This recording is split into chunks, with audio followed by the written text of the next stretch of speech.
Bonjour et bienvenue au vidéocours sur les rapports trigonométriques et le cercle trigo. Donc, vous avez reçu les notes de cours. Il n'y a pas de version, il y a juste dans le fond la version des notes de cours telle quelle. Je vais l'annoter un petit peu, donc vous pouvez aussi annoter en même temps que moi. Il n'y aura pas nécessairement de version remplie, là, vu qu'il n'y a pas d'exemple, il n'y a pas vraiment d'exemple vide ou quoi que ce soit. Là. Il y en a un, en fait, un petit. Le document que vous avez sur Léa, ça va être en fait les notes de cours vierges. Vous pourrez remplir avec la vidéo ou faire le petit exemple de votre côté. Et donc, on commence trigonométrie. Donc, les rapports trigonométriques dans le triangle rectangle, ce qu'on voit aujourd'hui, en fait, c'est un rappel de ce que vous avez vu au secondaire, un peu comme tout le cours, en fait. Donc, je les repasse rapidement, je vous donne quelques petites astuces concernant les rapports trigo. Et ensuite, je vous remontre en fait le cercle trigonométrique et je vais vous montrer là aussi des petits trucs en fait pour se souvenir là, surtout des coordonnées des points dans le cercle trigo. Donc on part section 9.1, rapport trigonométrique dans les triangles rectangles. Donc vous avez ici un triangle rectangle et on a identifié en fait les côtés. Donc la première chose qu'on a identifié, c'est l'angle θ qui est ici. Okay, donc j'ai mon angle droit là, dans le coin là. Donc c'est un triangle rectangle. Le côté opposé à l'angle droit, c'est toujours ce qu'on appelle l'hypoténuse. Et ensuite, côté opposé, côté adjacent, ça dépend de l'angle θ qu'on choisit. Donc si on avait choisi l'angle θ ici en haut, ça aurait été différent. Okay? Mais en gros, le côté opposé, c'est toujours le côté qui est opposé en fait à l'angle θ et le côté adjacent, c'est le côté qui est collé en fait sur l'angle θ, donc un des deux côtés qui forme l'angle. Ensuite, côté rapport trigonométrique, on a les 6 suivants, en fait les 3 premiers qui sont vraiment les plus importants, donc le sin, le cos et le tan, donc sinus, cosinus et tangente. Sinus qui est en fait la mesure du côté opposé sur la mesure de l'hypoténuse. Le cos, donc cosinus θ, c'est la mesure du côté adjacent sur la mesure de l'hypoténuse. Et le tan, c'est la mesure du côté opposé sur la mesure du côté adjacent. Comment on fait pour se souvenir de ça? Okay, donc vous avez sûrement entendu parler du truc suivant, sinon ben, je vous le donne. C'est la fameuse phrase, si on peut dire, so ka toa. Okay? Donc c'est ça qui va vous rappeler en fait que vaut le sin, que vaut le cos, que vaut le tan. Donc quel côté on prend pour faire le sin, le cos et le tan. Donc si vous regardez ça ici, par exemple on regarde le SO. Okay? Donc SOH. Le S me donne le rapport trigo à utiliser. Donc le S pour sin, le C ça va être pour cos et le T qui est là va être pour tan. Et ensuite les deux autres lettres dans le triplet qui est là vous donnent en fait les côtés. Donc le O côté opposé et le H l'hypoténuse. Ce qui veut dire en fait que le sin de mon angle c'est opposé sur hypoténuse.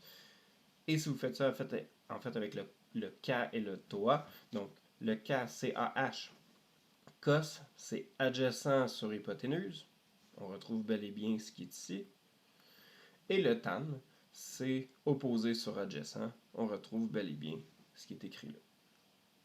Okay, donc petit truc mnémotechnique pour se souvenir des rapports trigo, donc SOH, sin opposé sur hypoténuse, cos adjacent sur hypoténuse et tan opposé sur adjacent. Et ensuite, les trois autres rapports trigo qu'on a, donc la sécante, la cosécante et la cotangente, c'est en fait les inverses, et ici mettez des gros guillemets, des trois rapports trigo qui sont en haut. Okay? Donc la sécante, c'est 1 sur cos. Donc si cos c'était adjacent sur hypoténuse, eh bien la sécante, je peux vous l'écrire, ça serait hypoténuse sur adjacent. Coséquente, c'est 1 sur sin, donc si le sinus est opposé sur hypoténuse, eh bien la coséquente, vu que c'est 1 sur sin, ça serait hypoténuse sur opposé. Et ensuite, cotangente, même principe. Si la tangente c'est opposé sur adjacent, eh bien la cotangente, ça va être adjacent sur opposé. Donc voici les 6 rapports trigaux à se souvenir et le petit truc, donc SOHCAHTOA, pour se souvenir au moins des 3 premiers, et les 3 autres s'obtiennent à partir de ceux-là. Ensuite, quand vous avez un triangle rectangle, l'équation suivante est respectée, donc hypoténuse au carré, c'est égal à adjacent, donc mesure du côté adjacent au carré sur plus mesure du côté opposé au carré. En gros, c'est Pythagore. Okay? Donc, si j'appelle mes côtés, par exemple ici A, B et C, eh bien, si on fait Pythagore dans ce triangle-là, donc c'est la mesure, dans le fond, le A carré plus B carré est égal à C carré. Qui est en fait, bon, le théorème de Pythagore, quelque chose que vous connaissez quand même assez bien. Donc, petit exemple, soit le triangle ABC ci-dessous, trouvez la mesure du côté manquant. Donc, ici, vous avez un triangle rectangle, ok? Donc, l'angle qui est ici, c'est un angle droit, donc je l'ai mis en rouge, c'est pas écrit dans la question, mais bon, c'était l'objectif. Et vous avez en fait l'hypoténuse mesure 8, et le côté BC, en fait, qui est le côté opposant à l'angle θ, mesure 6. Donc, si vous voulez trouver la mesure du côté manquant, mettons que je l'appelle x, ça veut dire que x au carré plus 6 au carré vous donne 8 au carré. Et on isole x là-dedans. Donc, j'envoie mon 6 au carré de l'autre côté. Et je fais racine partout. Donc, en fait, 8 au carré moins 6 au carré, racine de ça. Et techniquement, ça vous donne racine de 28. Okay, donc, 8 au carré, c'est 64. Moins 36 vous donne 28. Donc, x est racine de 28. Je vous suggère fortement de le laisser comme ça. Vous pouvez aussi écrire, donc ça c'est la même chose que 2 racines de 7. Vous pouvez l'écrire comme ça aussi, mais racine de 28, c'est correct. Et là, par exemple, si je veux trouver l'angle θ, okay? Donc je sais qu'ici, là, mon x, c'est racine de 28. Okay? Si je veux trouver mon angle θ, bon, ok, j'ai déjà un 6, là. Ici, j'ai un 8, là, qui sont quand même des beaux chiffres. Mais si je regarde ça, le 6, c'est le côté opposé. Le 8, c'est la mesure de l'hypoténuse. Si vous retournez voir dans vos rapports trigaux un peu plus haut, vous allez voir en fait que opposé sur hypoténuse, c'est le sin. Donc je sais que le sin de excusez-moi, de θ, c'est en fait opposé sur hypoténuse, donc c'est 6 sur 8. Bon, ça ne me dit pas grand-chose, mais est-ce que c'est possible d'aller trouver le θ là-dedans? Donc est-ce que c'est possible d'isoler le θ ici? On va voir en fait que ça se fait par les rapports trigonométriques inverses. Okay? Donc, pour chaque rapport trigonométrique, il existe un rapport trigonométrique inverse. Les voici accompagnés de leur lien avec leur rapport trigo respectif. Donc, si cos de θ est égal à x, alors arc cos de x est égal à θ. Okay? Donc, si, par exemple, dans l'exemple précédent, si j'avais, en fait, ben là, on peut voir le 2, c'est avec le sin dans l'autre exemple. Donc, si sin de θ est égal à un certain x, ben, ça veut dire que le arc-sin de mon x va me donner l'angle θ. Donc, c'est vraiment comme ce qui fait l'opération inverse des rapports trigaux. Okay? Donc, quand j'applique le cos à un angle, ça me donne un chiffre. Mais si je fais le arc cos sur le chiffre que j'ai obtenu, ça devrait me redonner l'angle qu'il y avait à l'intérieur du cos. Okay? Même chose pour le sin, même chose pour le tan. Pour les trois autres, donc séquente avec arc séquente, coséquente avec arc coséquente et cotangente avec arc cotangente, c'est des trucs qu'on utilise beaucoup plus rarement. C'est très très rare que vous allez rencontrer ces trois-là. Sinon, comment on fait pour les calculer? Donc, si vous regardez sur vos calculatrices, vous n'avez pas de bouton arc-sin, arc-cos ou arc-tan. Ce sont des boutons, et là, bon, il y a petite erreur ici, là. Donc, c'est cos moins 1, sin moins 1 et tan moins 1. Okay? Donc, vous regardez en fait les boutons là, cos, sin et tan là, sur votre calculatrice. Et souvent, la deuxième fonction de ces boutons-là, c'est justement les rapports trigaux inverses. Donc, cos moins 1, sin moins 1, tan moins 1. Okay? Et là, faites attention, cos de θ à la moins 1, ok, c'est pas égal à arcos de θ. ok. C'est égal en fait à 1 sur cos de θ, et ça en fait c'est sécante de θ. ok. Donc il faut faire vraiment attention. Les boutons, le cos-1, sin-1, tan-1 dans vos calculatrices, c'est vraiment des notations. ok. C'est pas vraiment un exposant -1. ok. Donc c'est vraiment des notations ici, donc il faut faire attention à ne pas se mélanger entre les sécantes, cosécantes, cotangentes et les fonctions trigo inverses. Donc si je reviens à mon exemple d'avant, en fait, donc je vous rappelle, dans l'exemple d'avant, on avait que sin de θ, c'était 6 sur 8. Donc si je regarde mes rapports trigo inverses, en fait, ça va vouloir dire, si je veux trouver mon θ, ça veut dire que arcsin de 6 sur 8 va être égal à θ. Ce qui veut dire que mon θ, en fait, ça va être, et là, il faut faire attention, en fait, dans votre calculatrice, vous avez le mode degré, vous avez le mode radian.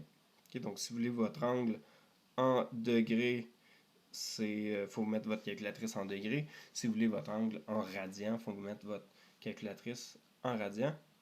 Et si vous calculez, dans le fond, arcsin de 6 sur 8, ça devrait vous donner un angle de 48,59 degrés. Pour ce qui est de la conversion en radian, on la rappellera un petit peu plus tard quand on va voir le cercle trigonométrique. Okay? Ensuite, pour ce qui est des triangles quelconques, donc tout ce qu'on a fait auparavant, en fait, Pythagore, les rapports trigo dans les triangles, c'est seulement dans les triangles rectangles. Donc quand vous avez un triangle quelconque, c'est un petit peu plus difficile. En fait, là, on ne peut pas utiliser les rapports trigo directement, on ne peut pas utiliser Pythagore non plus directement. Donc en fait, on a les lois suivantes. Donc vous avez la loi des sinus, qui vous dit en fait que le sin de l'angle en A, donc ici quand on voit le A majuscule, c'est l'angle où il y a le sommet A. Okay? Même chose pour le B, c'est l'angle où il y a le sommet B, et pour le C, c'est l'angle où il y a le sommet C. Donc le sin de l'angle en A divisé par A, c'est la même chose que le sin de l'angle en B sur le côté B, ce qui est la même chose que le sin de l'angle en C sur le côté C. Donc loi des sinus. Loi des cosinus. Je dirais la principale, c'est souvent la première. Là. Les autres, en fait, c'est juste on tourne le triangle. Mais bon, vous avez C au carré. Donc, si j'ai, en fait, les mesures de ces deux côtés-là, okay, avec cet angle-là. Donc, si j'ai la mesure du côté du petit A, petit B, et j'ai l'angle en C, je sais que A carré plus B carré moins 2 fois A fois B fois le cos de l'angle en C me donne en fait la mesure du côté C au carré. Donc vous pouvez faire comme des rotations de C, vous trouvez les deux autres formules. Et en fait, une autre petite loi sur les angles, donc si vous avez un triangle, peu importe le triangle, la somme des angles à l'intérieur d'un triangle, c'est 180 degrés. C'est pas mal tout ce que j'ai à dire sur les rapports trigo et les lois de trigonométrie, là, donc les lois des sinus, lois des cosinus, etc. Vous avez des exercices à la fin du document pour vous pratiquer là-dessus. Certains exercices plus avec des problèmes. Donc, vous avez des petits trucs à résoudre. Là. Il y a un petit peu de travail à mettre là-dessus. Dernier petit truc pour ce vidéo cours-ci. Le cercle trigonométrique. Donc, je vous rappelle en fait les angles degrés versus radian. Okay? Donc, premier truc à se souvenir, c'est que 2π radian, c'est 360 degrés. Donc, si vous avez dans le fond, un angle en radian et que vous voulez le convertir en degrés, il faut juste procéder par un produit croisé. Okay? Tout simplement. Donc, je sais en fait que si j'ai mon x et que je cherche ici mon y, bien, mon y, en fait, ça va être x fois 360 divisé par 2pi. Okay? Donc ça ici me dit que mon y en degrés, ça va être x, qui est un angle en radian que je connais, fois 360, désolé, 360 divisé par 2pi, et ça va vous donner en fait votre angle en degrés. Bon, un coup vous êtes capable de convertir vos angles degrés versus radian en se souvenant en fait que 2pi c'est 360, ou sinon vous pouvez aussi vous souvenir là, que pi c'est 180 et faire votre produit croisé à partir de ça. Okay, donc même chose, même principe. Il faut se souvenir des angles dans le cercle trigo, okay, donc les angles qui reviennent les plus souvent. Mon astuce pour vous, en fait, mon petit truc, c'est de vous souvenir juste du premier cadran, en fait. Okay, vous souvenir juste de cette zone-là. Okay? Donc, pi sur 6, c'est 30 degrés. Pi sur 4, c'est 45 degrés. Et pi sur 3, c'est 60 degrés. Et ensuite, comment on fait pour se souvenir des coordonnées des points? Okay?